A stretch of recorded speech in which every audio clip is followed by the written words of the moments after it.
श्री उमामहेश्वर स्तोत्रम्। नमः शिवाभ्यां नवयौवनाभ्यां परस्पराश्लेष्ट वपुर्धराभ्यां नगेन्द्रकन्या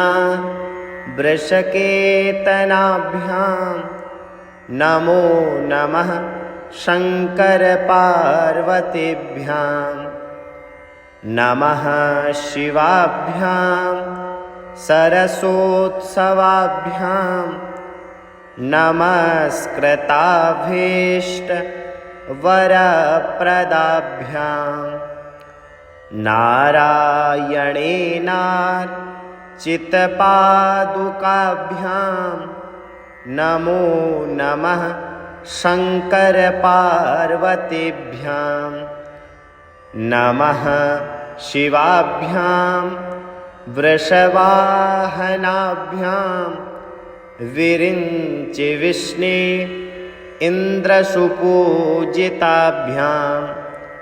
विभूतिपाटे रविलेपनाभ्यां नमो नमः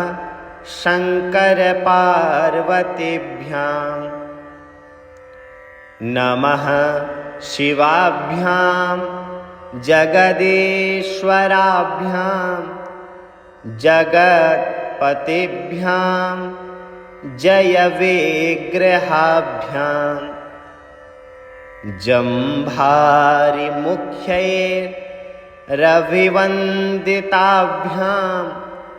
नमो नमः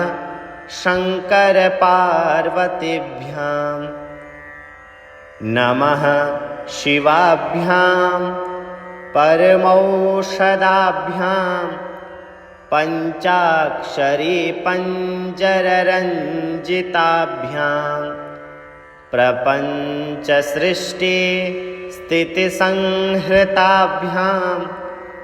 नमो नमः शङ्करपार्वतीभ्यां। नमः शिवाभ्यां मतिसुन्दराभ्याम् अत्यन्तमासक्तहृदम्बुजाभ्याम् अशेषलोकैकहितङ्कराभ्यां नमो नमः शङ्करपार्वतीभ्यां। नमः शिवाभ्यां कलिनासनाभ्यां कङ्कालकल्याणवपुर्धराभ्यां कैलासशैलस्थितिदेवताभ्यां नमो नमः शङ्करपार्वतीभ्यां। नमः शिवाभ्यां शुभापहाभ्याम् अशेषलोकैकविशेषिताभ्याम् अकुण्ठिताभ्यां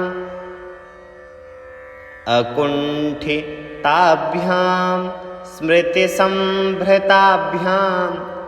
नमो नमः शङ्करपार्वतीभ्यां। नमः शिवाभ्यां रथवाहनाभ्यां रविन्दुवैश्वानरलोचनाभ्यां राकाशशङ्काभमुखाम्बुजाभ्यां नमो नमः शङ्करपार्वतीभ्यां। नमः शिवाभ्यां जटिलं धराभ्यां जरास्मृतिभ्यां च विवर्जिताभ्यां जनार्दनाब्जोद्भवपूजिताभ्यां नमो नमः शङ्करपार्वतीभ्यां। नमः शिवाभ्यां विषमेक्षणाभ्यां बिल्वच्छदामल्लिकदाभृताभ्यां शोभावती शान्तवतीश्वराभ्यां नमो नमः शङ्करपार्वतीभ्यां नमः शिवाभ्यां पशुपालकाभ्यां जगत्त्रयीरक्षणबद्धहृताभ्यां समस्तदेवासुरपूजिताभ्यां नमो नमः शङ्करपार्वतीभ्यां स्तोत्रं त्रिसन्ध्यं शिवपार्वतीभ्यां भक्त्या पठेद्वादशकं नरो यः स सर्वसौभाग्यफलानि भुङ्क्ते शतायुरान्ते शिवलोकमेति शतायुरान्ते शिवलोकमेति नमः शिवाभ्यां नवयौवनाभ्यां परस्पराश्लेष्टवपुर्धराभ्यां नगेन्द्रकन्या वृषकेतनाभ्यां नमो नमः शङ्करपार्वतीभ्यां नमः शिवाभ्यां सरसोत्सवाभ्यां नमस्कृताभीष्टवरप्रदाभ्यां नारायणेनार्चितपादुकाभ्यां नमो नमः शङ्करपार्वतीभ्यां नमः शिवाभ्यां वृषवाहनाभ्यां विरिञ्चिविष्णे इन्द्रसुपूजिताभ्यां विभूतिपाटे रविलेपनाभ्यां नमो नमः शङ्करपार्वतीभ्यां नमः शिवाभ्यां जगदीश्वराभ्यां जगत्पतिभ्यां जयविग्रहाभ्यां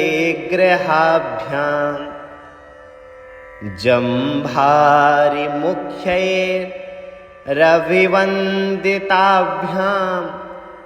नमो नमः शङ्करपार्वतीभ्यां नमः शिवाभ्यां परमौषधाभ्यां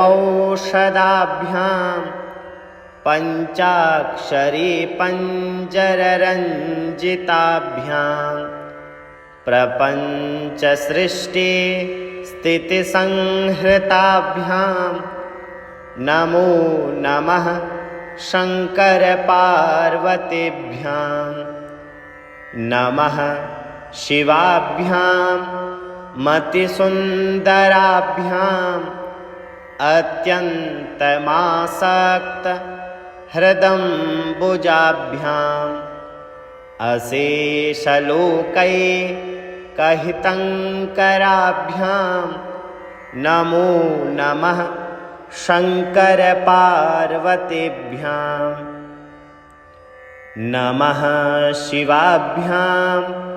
कलिनासनाभ्यां कङ्कालकल्याणवपुर्धराभ्यां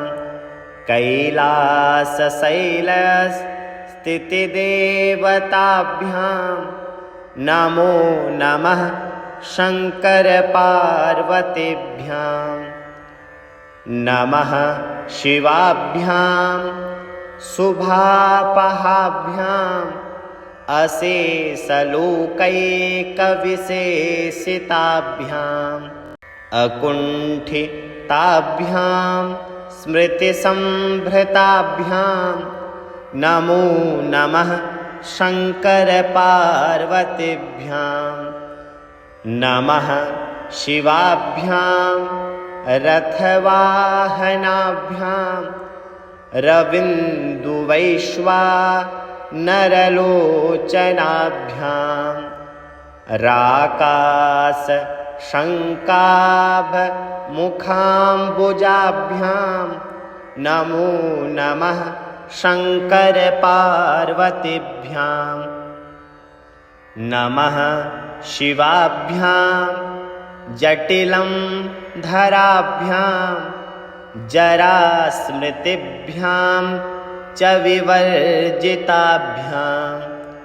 जनार्दनाब्जोद्भवपूजिताभ्यां नमो नमः शङ्करपार्वतीभ्यां नमः शिवाभ्यां विषमेक्षणाभ्यां विल्वच्छदामल्लिकदाभृताभ्यां शोभावती शान्तवतीश्वराभ्यां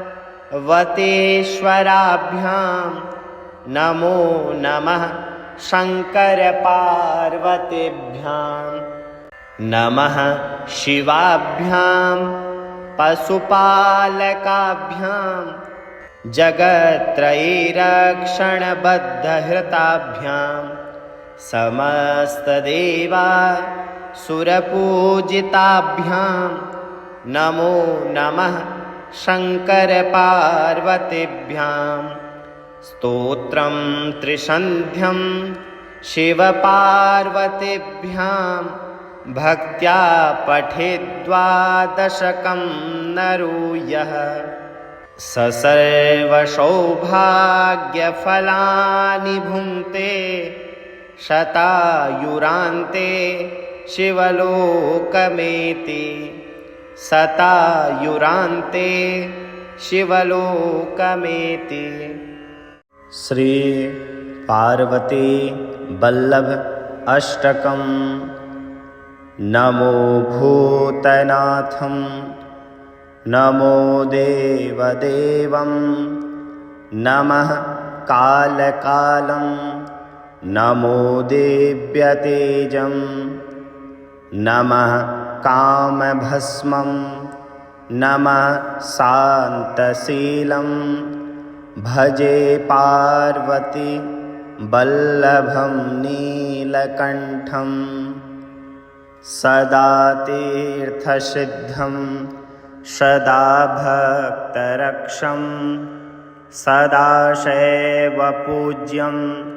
सदा शुभ्रभस्मं सदा ध्यानयुक्तं सदा ज्ञानतल्पं भजे पार्वती वल्लभं नीलकण्ठं शंसाने शयानं महास्थानवासं शरीरं गजानां सदा चर्मवेष्टं पिशाचादिनाथं पशूनां प्रतिष्ठं भजे पार्वती वल्लभं नीलकण्ठं फणिनागकण्ठे भुजङ्गाध्यनेकं गलेरुण्डमालं महावीरशूरं कटिव्याघ्रचर्मं चिताभस्मलेपं भजे पार्वती वल्लभं नीलकण्ठं शिरः शुद्धगङ्गा शिवा वामभागं वियद्दीर्घकेशं सदा मां त्रिनेत्रं फणिनागकर्णं सदा फालचन्द्रं भजे पार्वती वल्लभं नीलकण्ठं करे शूलधारं महाकष्टनाशं सुरेशं परेशं महेशं जनेशं धनेशा मरेशं ध्वजेशं गिरीशं भजे पार्वती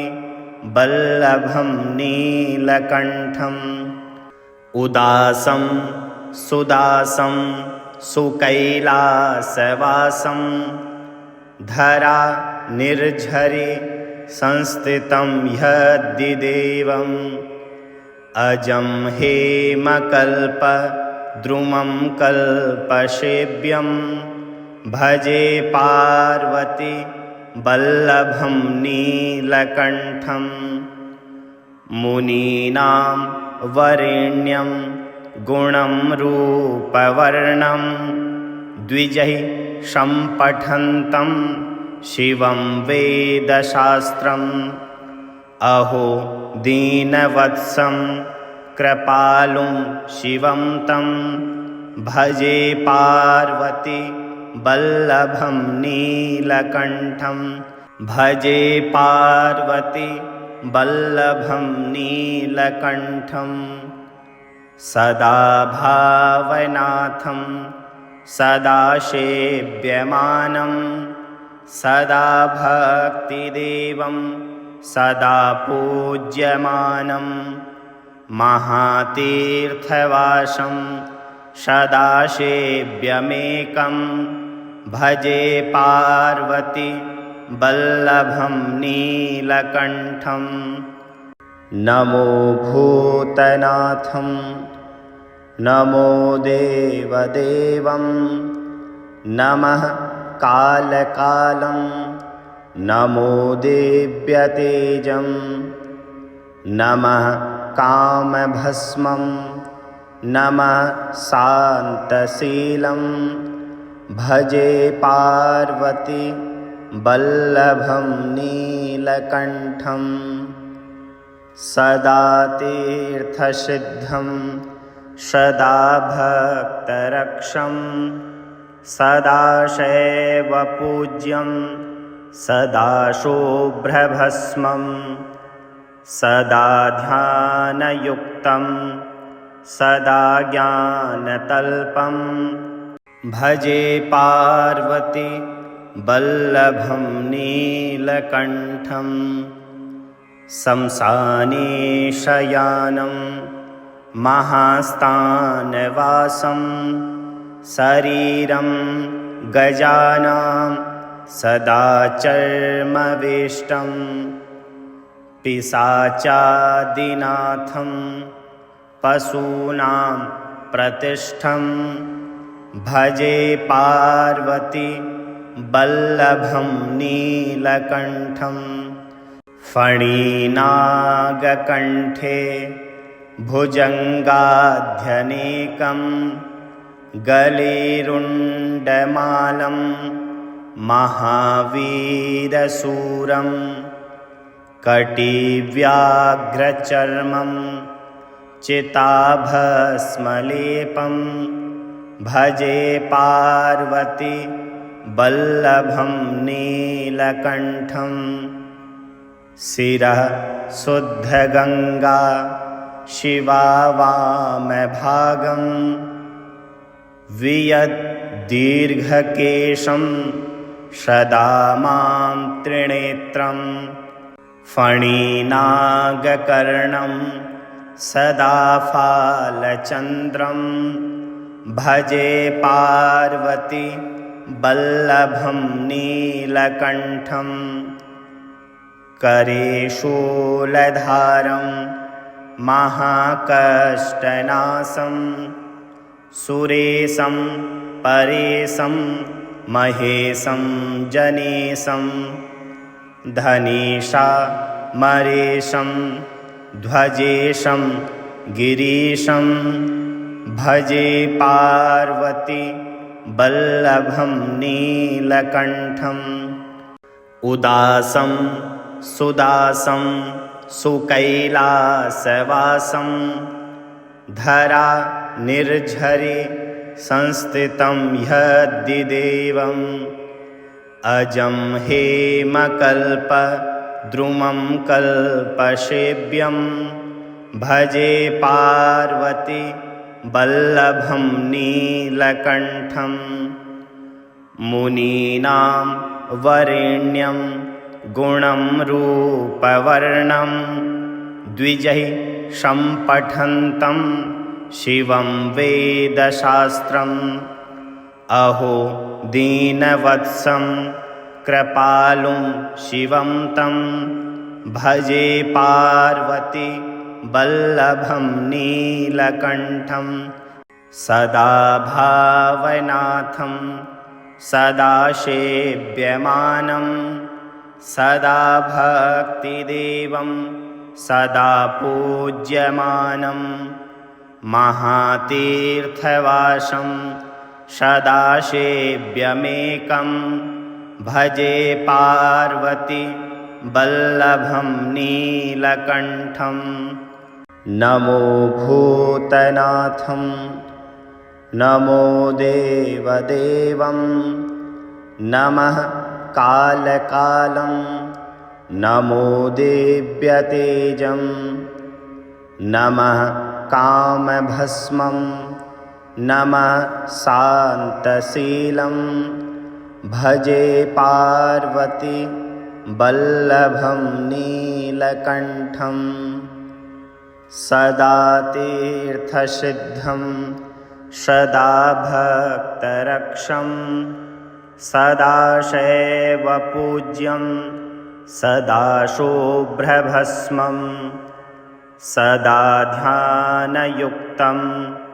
सदा ज्ञानतल्पं भजे पार्वती वल्लभं नीलकण्ठं शंसाने शयानं महास्थानवासं शरीरं गजानां सदा चर्मवेष्टं पिशाचादिनाथं पशूनां प्रतिष्ठं भजे पार्वती वल्लभं नीलकण्ठं फणिनागकण्ठे भुजङ्गाध्यनेकं गलेरुण्डमालं महावीरशूरं कटिव्याघ्रचर्मं चिताभस्मलेपं भजे पार्वती वल्लभं नीलकण्ठं शिरः शुद्धगङ्गा शिवा वामभागं वियद्दीर्घकेशं सदा मां त्रिनेत्रं फणिनागकर्णं सदा फालचन्द्रं भजे पार्वती वल्लभं नीलकण्ठं करे शूलधारं महाकष्टनाशं सुरेशं परेशं महेशं जनेशं धनेशामरेशं ध्वजेशं गिरीशं भजे पार्वती वल्लभं नीलकण्ठं उदासं सुदासं सुकैलासवासं धरा निर्झरे संस्थितं यद्दिदेवम् अजं हेमकल्पद्रुमं कल्पसेव्यं भजे पार्वती वल्लभं नीलकण्ठं मुनीनां वरेण्यं गुणं रूपवर्णं द्विजैः सम्पठन्तं शिवं वेदशास्त्रम् अहो दीनवत्सं कृपालुं शिवं तं भजे पार्वती वल्लभं नीलकण्ठं सदा भावनाथं सदा सेव्यमानं सदा भक्तिदेवं सदा पूज्यमानं महातीर्थवासं सदाशिव्यमेकं भजे पार्वती वल्लभं नीलकण्ठं भजे पार्वती वल्लभं नीलकण्ठम् इति श्रीमच्छङ्करयोगीन्द्रविरचितं पार्वतीवल्लभाष्टकं सम्पूर्णम्। ॐ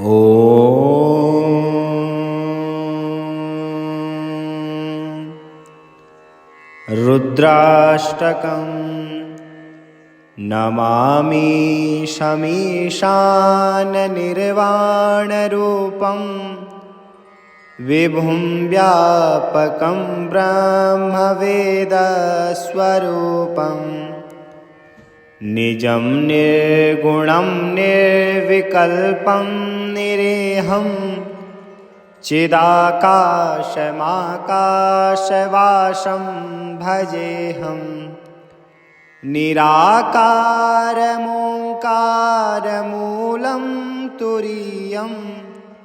गिराज्ञानगोतीतमीशं गिरीशं करालं महाकालकालं कृपालं गुणागारसंसारपारं नतोऽहम् तुषाराद्रिशङ्काशगौरं गम्भीरं मनोभूतकोटिप्रभासे शरीरं स्फुरन्मौलिकल्लौनिनीचारुगङ्गा लसद्भालबालेन्दुकण्ठे भुजङ्गा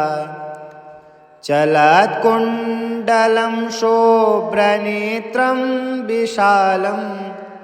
प्रसन्नाननं नीलकण्ठं दयालं मृगाधीशचर्माम्बरं मुण्डमालं प्रियं शङ्करं सर्वनाथं भजामि। प्रचण्डं प्रकृष्टं प्रगल्भं परेशम् अखण्डम् अजं भानुकोटिप्रकाशं त्रयीशूलनिर्मूलनं शूलपाणिं भजेऽहं भवानीपतिं भावगम्यम् कलातीतकल्याणकल्पान्तकारी सदा सज्जनानन्ददाता पुरारी चिदानन्दसन्दोहमोहापहारे प्रसीद प्रसीद प्रभो मन्मथारी न यावद्दुमानाथ पादारविन्दं भजन्ते हलोके परे वा नराणां न तावत् सुखं शान्तिसन्तापनाशं प्रसीद प्रभो सर्वभूताधिवासम् न जानामि योगं जपं नैव पूजां न तोऽहं सदा सर्वदा देवतुभ्यं जराजन्मदुःखोदतातप्यमानं प्रभो पाहि आपन्नमामीश शम्भो। रुद्राष्टकमिदं प्रोक्तं विप्रेण हरितोषये ये पठन्ति नरा भक्त्या तेषां शम्भुः प्रसीदति। नमामि शमीशाननिर्वाणरूपं विभुं व्यापकं ब्रह्मवेदस्वरूपं निजं निर्गुणं निर्विकल्पं निरेहं चिदाकाशमाकाशवासं भजेऽहं निराकारमोङ्कारमूलं तुरीयं गिराज्ञानगोतीतमीशं गिरीशं करालं महाकालकालं कृपालं गुणागारसंसारपारं नतोऽहम् तुषाराद्रिशङ्काशगौरं गम्भीरं मनोभूतकोटिप्रभासे शरीरं स्फुरन्मौलिकल्लौनिनीचारुगङ्गा लसद्भालबालेन्दुकण्ठे भुजङ्गा चलत्कुण्डलं शोभ्रनेत्रं विशालं प्रसन्नाननं नीलकण्ठं दयालं मृगाधीशचर्माम्बरं मुण्डमालं प्रियं शङ्करं सर्वनाथं भजामि प्रचण्डं प्रकृष्टं प्रगल्भं परेशम् अखण्डम् अजं भानुकोटिप्रकाशं त्रयीशूलनिर्मूलनं शूलपाणिं भजेऽहं भवानीपतिं भावगम्यम् कलातीतकल्याणकल्पान्तकारी सदा सज्जनानन्ददाता पुरारी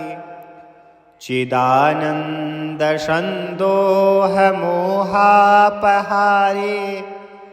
प्रसीद प्रसीद प्रभो मन्मथारी न यावद्दुमानाथ पादारविन्दं भजन्ते हलोके परे वा नराणां न तावत् सुखं शान्तिसन्तापनाशं प्रसीद प्रभो सर्वभूताधिवासम् न जानामि योगं जपं नैव पूजां न तोऽहं सदा सर्वदा देवतुभ्यं जराजन्मदुःखोदतातप्यमानं प्रभो पाहि आपन्नमामीश शम्भो रुद्राष्टकमिदं प्रोक्तं विप्रेण हरितोषये ये पठन्ति नरा भक्त्या तेषां शम्भुः प्रसीदति नमामि शमीशाननिर्वाणरूपं विभुं व्यापकं ब्रह्मवेदस्वरूपम् निजं निर्गुणं निर्विकल्पं निरेहं चिदाकाशमाकाशवासं भजेऽहं निराकारमोङ्कारमूलं तुरीयं गिराज्ञानगोतीतमीशं गिरीशं करालं महाकालकालं कृपालं गुणागारसंसारपारं नतोऽहम् तुषाराद्रिशङ्काशगौरं गम्भीरं मनोभूतकोटिप्रभासे शरीरं स्फुरन्मौलिकल्लौनिनीचारुगङ्गा लसद्भालबालेन्दुकण्ठे कंठे भुजंगा चलत्कुण्डलं शोभ्रनेत्रं विशालं प्रसन्नाननं नीलकण्ठं दयालं मृगाधीशचर्माम्बरं मुण्डमालं प्रियं शङ्करं सर्वनाथं भजामि प्रचण्डं प्रकृष्टं प्रगल्भं परेशम् अखण्डम् अजं भानुकोटे प्रकाशम् त्रयीशूलनिर्मूलनं शूलपाणिं भजेऽहं भवानीपतिं भावगम्यम् कलातीतकल्याणकल्पान्तकारी सदा सज्जनानन्ददाता पुरारी चिदानन्दसन्दोहमोहापहारे प्रसीद प्रसीद प्रभो मन्मथारी न यावदुमानाथ पादारविन्दं भजन्ते हलोके परे वा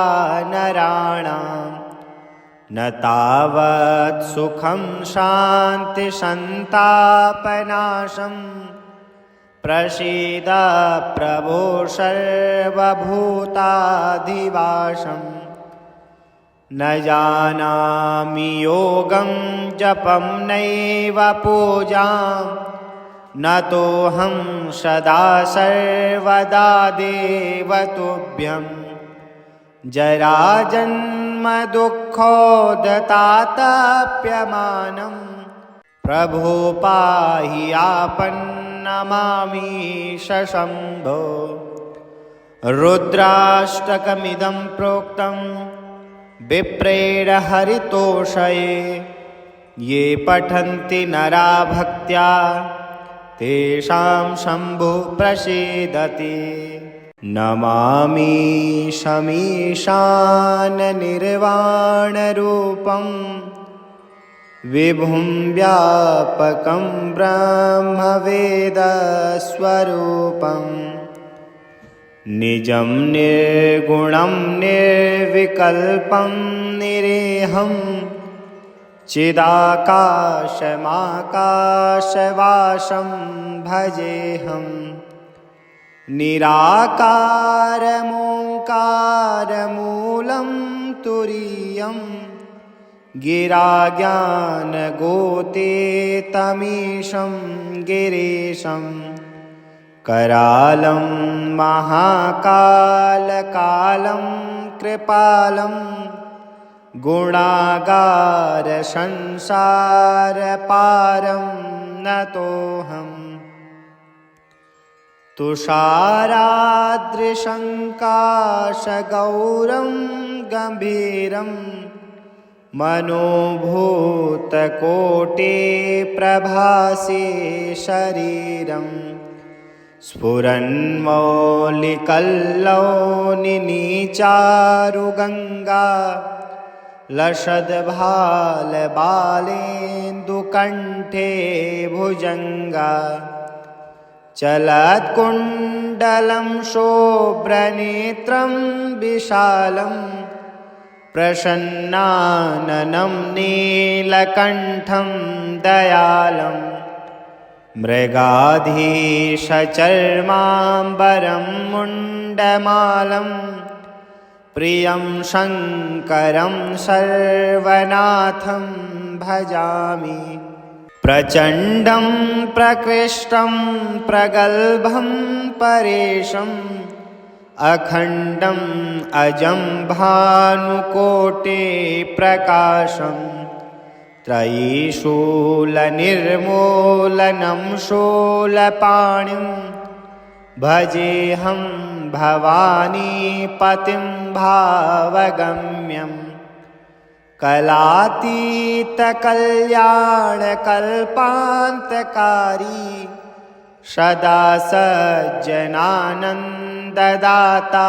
पुरारी चिदानन्दसन्दोहमोहापहारे प्रसीद प्रसीद प्रभो मन्मथारी न यावदुमानाथ पादारविन्दं भजन्ते हलोके परे वा नराणां न तावत् सुखं शान्तिसन्तापनाशं प्रसीद प्रभो सर्वभूताधिवासम् न जानामि योगं जपं नैव पूजां न तोऽहं सदा सर्वदा देवतुभ्यं जराजन्मदुःखोदतातप्यमानं प्रभो पाहि आपन्नमामीश शम्भो रुद्राष्टकमिदं प्रोक्तं विप्रेण हरितोषये ये पठन्ति नरा भक्त्या तेषां शम्भुः प्रसीदति नमामि शमीशाननिर्वाणरूपं विभुं व्यापकं ब्रह्मवेदस्वरूपम् निजं निर्गुणं निर्विकल्पं निरेहं चिदाकाशमाकाशवासं भजेऽहं निराकारमोङ्कारमूलं तुरीयं गिराज्ञानगोतीतमीशं गिरीशं करालं महाकालकालं कृपालं गुणागारसंसारपारं नतोऽहम् तुषाराद्रिशङ्काशगौरं गम्भीरं मनोभूतकोटिप्रभासे शरीरम् स्फुरन्मौलिकल्लौनिनीचारुगङ्गा लसद्भालबालेन्दुकण्ठे भुजङ्गा चलत्कुण्डलं शोभ्रनेत्रं विशालं प्रसन्नाननं नीलकण्ठं दयालम् मृगाधीशचर्माम्बरं मुण्डमालं प्रियं शङ्करं सर्वनाथं भजामि प्रचण्डं प्रकृष्टं प्रगल्भं परेशम् अखण्डम् अजं भानुकोटिप्रकाशम् त्रयीशूलनिर्मूलनं शूलपाणिं भजेऽहं भवानीपतिं भावगम्यं कलातीतकल्याणकल्पान्तकारी सदा सज्जनानन्ददाता पुरारी चिदानन्दसन्दोहमोहापहारे प्रसीद प्रसीद प्रभो मन्मथारी न यावदुमानाथ पादारविन्दं भजन्ते हलोके परे वा नराणां न तावत् सुखं शान्तिसन्तापनाशं प्रसीद प्रभो सर्वभूताधिवासम् न जानामि योगं जपं नैव पूजां न तोऽहं सदा सर्वदा देवतुभ्यं जराजन्मदुःखोदतातप्यमानं प्रभो पाहि आपन्नमामीश शम्भो। रुद्राष्टकमिदं प्रोक्तं विप्रेण हरितोषये ये पठन्ति नरा भक्त्या तेषां शम्भुः प्रसीदति। नमामि शमीशाननिर्वाणरूपं विभुं व्यापकं ब्रह्मवेदस्वरूपं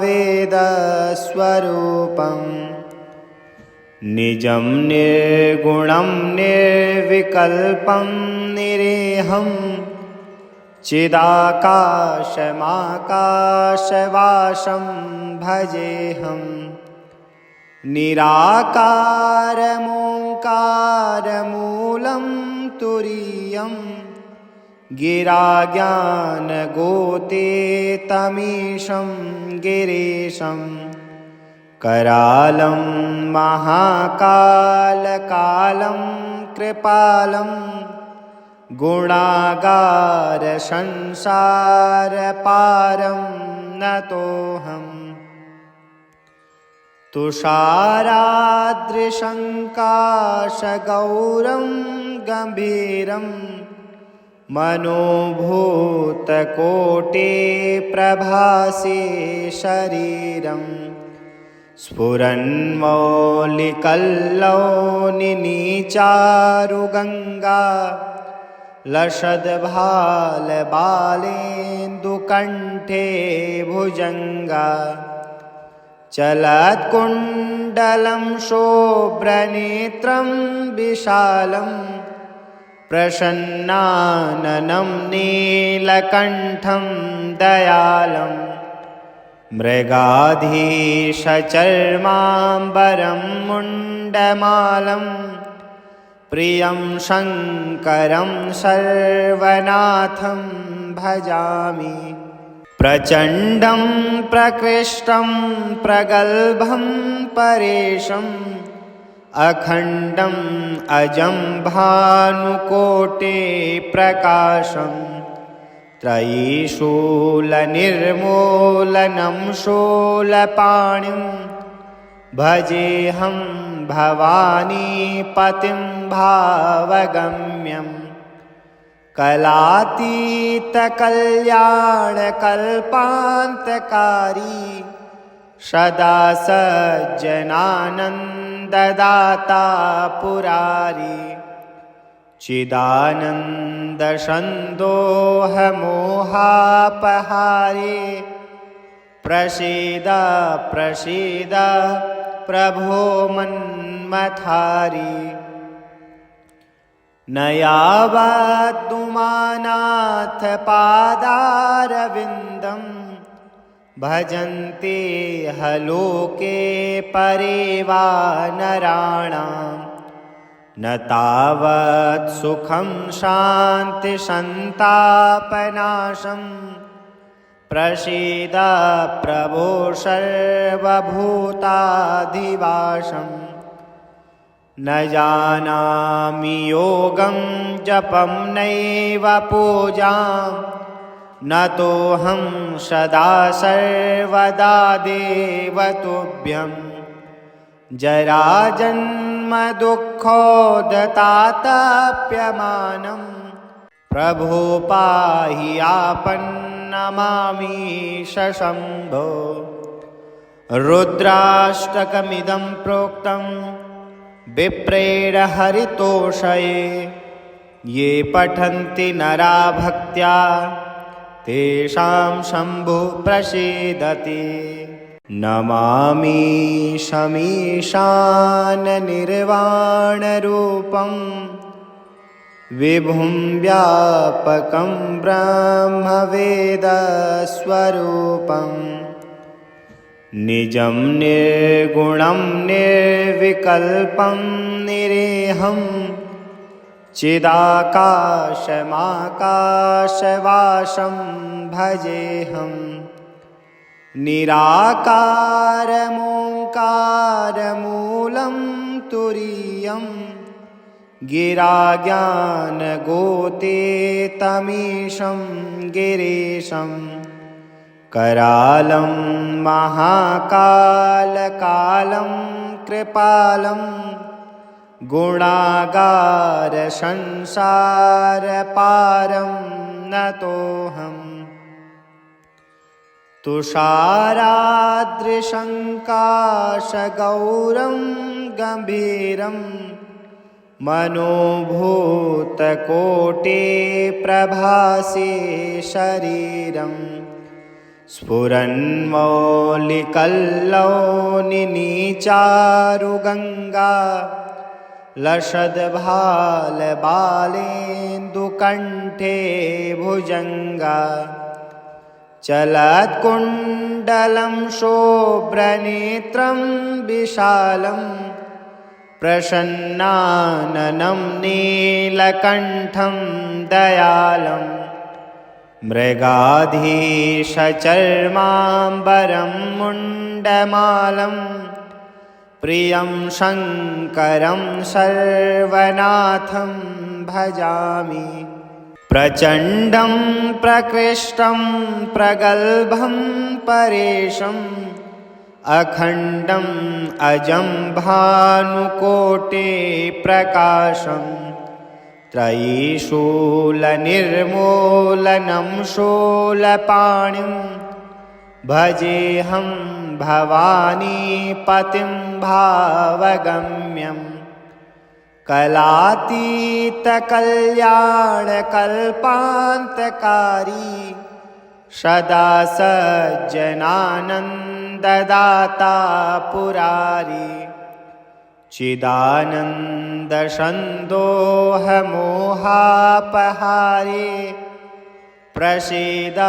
प्रसीद प्रभो मन्मथारी न यावद्दुमानाथ पादारविन्दं भजन्ते हलोके परे वा नराणां न तावत् सुखं शान्तिसन्तापनाशं